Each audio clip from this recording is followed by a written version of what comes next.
السلام علیکم ورحمۃ اللہ وبرکاتہ۔ آج سر سید احمد خان کے حالات زندگی اور ادبی خدمات کے بارے میں بات کریں گے۔ سر سید احمد خان 17 اکتوبر 1817 میں دلہی میں پیدا ہوئے۔ ان کا خاندان دلہی کا ایک قدیم گھرانہ تھا۔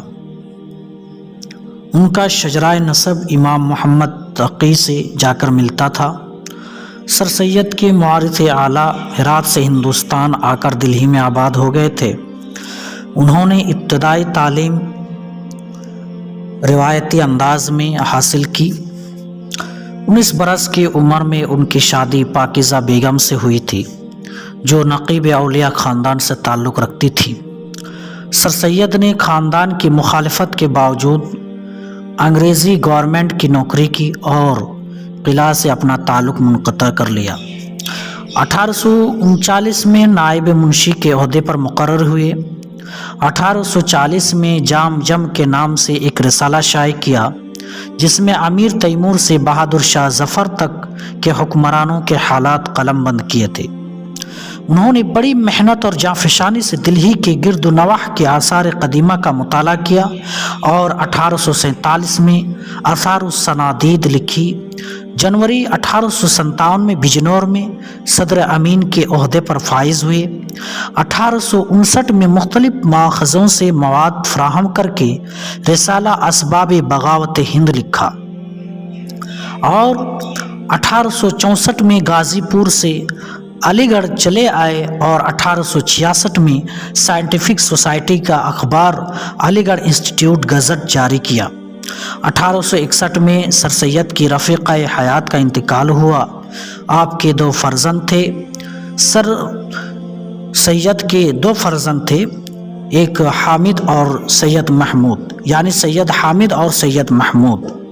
انگلستان کے سفر کے دوران انگریزوں کے طرز تعلیم کا مشاہدہ کیا۔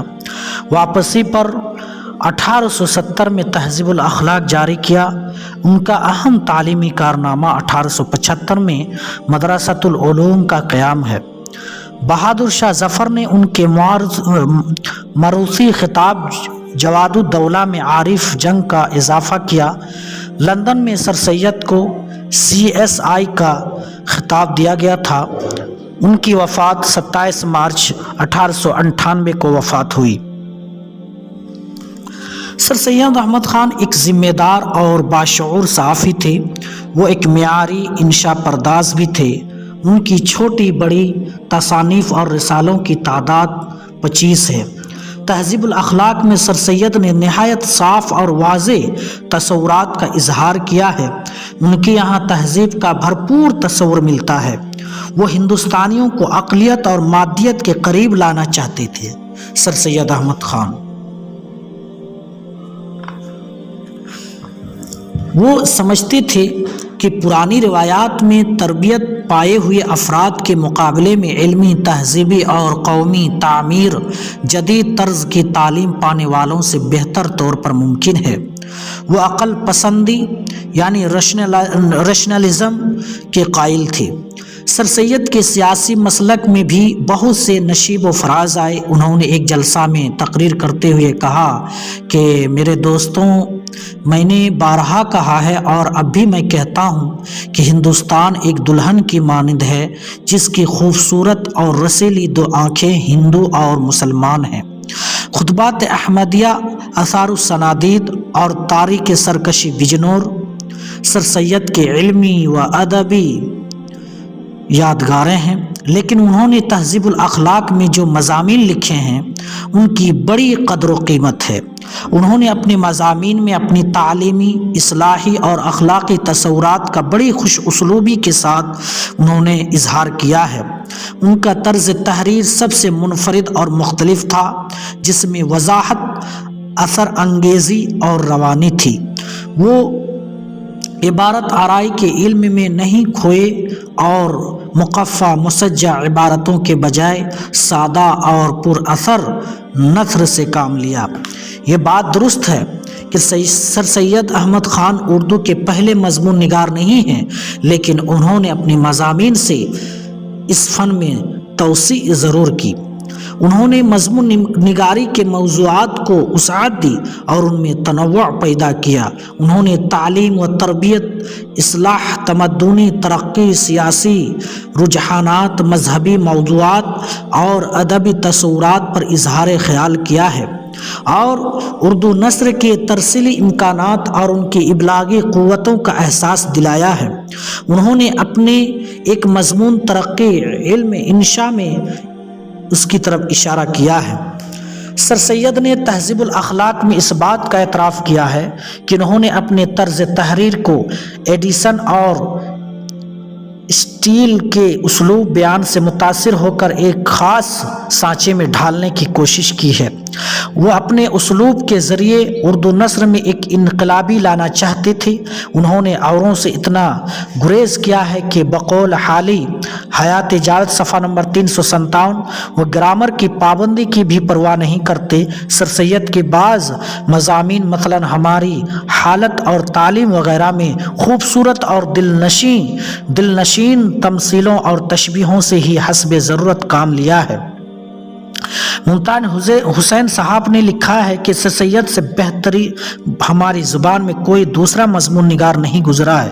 سر سید کی نثر میں ہم عصروں کی طرح انگریزی کے الفاظ اکثر جگہ استعمال کیے گئے ہیں، جن کے بارے میں لکھتے ہیں کہ اہل زبان غیر زبان کے لفظ اس عمدگی سے ملا لیتے ہیں کہ جیسے تاج گنج کے روضے میں سنگ مرمر، عقیق، یاقوت اور زمرد کی پچکاری ہے۔ سر سید نے حکومت سے تصادم کو قوم کی کمزوری اور وسائل کی کامیابی کی وجہ سے ضروری نہیں سمجھا، بلکہ وہی وقت اور توانائی تعمیری کاموں میں صرف کیا۔ انہوں نے علی گڑھ تحریک چلائی، اسکول قائم کیا، انجمن قائم کی اور اخبار جاری کیے تاکہ اس تحریک کی نشر و اشاعت میں معاون ثابت ہوں۔ انہوں نے بہت سارے ایسی چیزوں پر کام کیا ہے۔ انہوں نے تصنیف و تالیف کے نئے اسلوب اپنائے۔ سائنٹیفک سوسائٹی غازی پور کا قیام، مغربی زبانوں کے علمی تصانیف کے ترجمے اور اخبار کا اجرا ان کے اہم کارنامے ہیں۔ انہوں نے دلہی کالج سے سیاسی مغربی زبانوں کے علمی تصانیف یعنی سیاسی جو بصیرت اور ادبی دیدہ دری کا جو درس لیا تھا۔ انہوں نے رسالہ اسباب بغاوت ہند میں یہ بتانے کی کوشش کی تھی کہ انگریزوں نے مسلمانوں کو الگ کر کے رکھ دیا ہے، الگ کر سیاسی معاملات میں ان کا اعتماد حاصل کرنے کی کوشش نہیں کی تھی۔ وہ مدرسے میں نوجوان نسل کو نئی تعلیم سے روشناس کرانا چاہتے تھے اور سوسائٹی کا مقصد مغربی علوم کو ہندوستانیوں تک پہنچانا تھا۔ مختلف علوم کا مختصر عرصے میں ترجمہ کرایا اور سائنٹیفک سوسائٹی کی تقلید میں ملک کے مختلف حصوں میں ادارے قائم کیے تھے۔ سر سید نے مذہبی افکار کی اہمیت سے انکار نہیں کیا، لیکن مسلمانوں کو اقلیت پسند اور فعال بنانے کی کوشش کی۔ انہوں نے اپنی تحریروں کے ذریعے یہ حقیقت واضح کی کہ اسلام کے قوانین فطرت اور عقل کے عین مطابق ہیں۔ اس طرح اسلام کی جو قوت کی طرف جو انہوں نے متوجہ کیا، انسٹیٹیوٹ گزٹ اور تہذیب الاخلاق کے وسیلے سے انہوں نے زبان کی سادگی اور صفائی پر زور دیا اور نثر کو باوقار، علمی، سنجیدہ اور متوازن معیار عطا کیا۔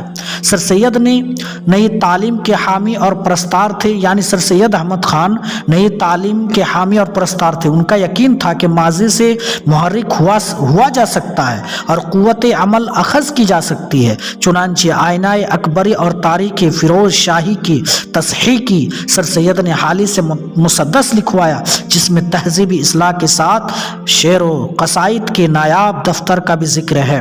وہ شاعری کو نیچرل پوئٹری کے قریب لانا چاہتے تھے۔ انہوں نے محمد حسین آزاد کے نئے طرز کے مشاعروں کو بھی سراہا اور ان کی حوصلہ افزائی کی۔ علی گڑھ تحریک جو سر سید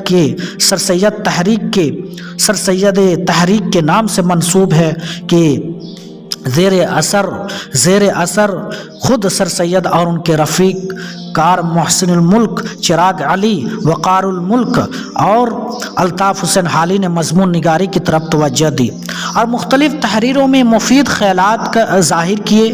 اردو میں مضمون نگاری کو مقبول بنانے کا صحرا بھی انہی کے سر باندھا ہے۔ علی گڑھ تحریک اردو کی اولین فکری تحریک تھی جس نے ذہنی انقلاب برپا کر دیا اور فکر کے دھاروں کا رخ موڑ دیا۔ اردو ادب جو شاعری کے حلقے میں محصور تھا، نثر کے معنی خیزی سے آشنا ہوا، ان کا دائرہ وسیع ہوا۔ سوانح نگاری، مضمون نگاری، تنقید، ناول نگاری، تاریخ اور صحافت وغیرہ اپنے اپنے طور پر پروان چڑھے اور مذہب، تعلیم و تربیت اور تہذیبی ثقافتی امور پر غور و خوض کا نیا فن نمودار ہوا۔ سر سید احمد خان کے مضامین ان کے تہذیبی اور تاریخی شعور کے آئینہ دار ہیں۔ سر سید نے اردو نثر کو انگریزی ماخذ سے بھی وسعت، گہرائی اور تنوع عطا کرنے کی کوشش کی اور اس قابل بنایا کہ وہ علمی اور سائنسی موضوعات کی ترسیل کر سکے۔ بحث و تکرار گزرا ہوا زمانہ، امید کی خوشی اور جاڑا جن کا شمار ان شائعوں میں ہوتا ہے، لیکن تہذیب الاخلاق کے زیادہ تر مضامین سنجیدہ، علمی اور بحث طلب مسائل پر روشنی ڈالتے ہیں، جیسے تعلیم، آزادی، رائے، سمجھ، دنیا، امید پر قائم ہے، اخلاق، ریاکاری، خوشامد، وحشیانہ، نیکی، اپنی مدد آپ وغیرہ۔ ان تماموں کے بارے میں وہ روشنی ڈالتے ہیں۔ دوستو، یہ تھا سر سید احمد خان کے بارے میں پوری ڈیٹیل سے میں نے آپ لوگوں کے سامنے رکھا ہے۔ اس کے بعد آنے والا جو موضوع ہوگا انشاءاللہ وہ بھی آپ کے سامنے ہم ذکر کرنے کی کوشش کریں گے۔ تو اسی طرح ہمارے چینل کو آپ سبسکرائب کر دیجئے، اور اگر آپ کو پسند آ رہے ہیں تو لائک کر دیجئے اس کو اور شیئر بھی کر دیجئے۔ السلام علیکم۔ اور جو آگے آنے والا موضوع ہے وہ میں آپ کو بتا دینا چاہتا ہوں، وہ ہے ابوالکلام آزاد کی انشائیہ نگاری اور چڑیا چڑیے کی کہانی۔ آگے کی جو ویڈیو آنے والی ہے اس میں ہم ابوالکلام آزاد کے بارے میں بتائیں گے انشاءاللہ، اس لیے ہمارے چینل کے ساتھ آپ جڑے رہیے۔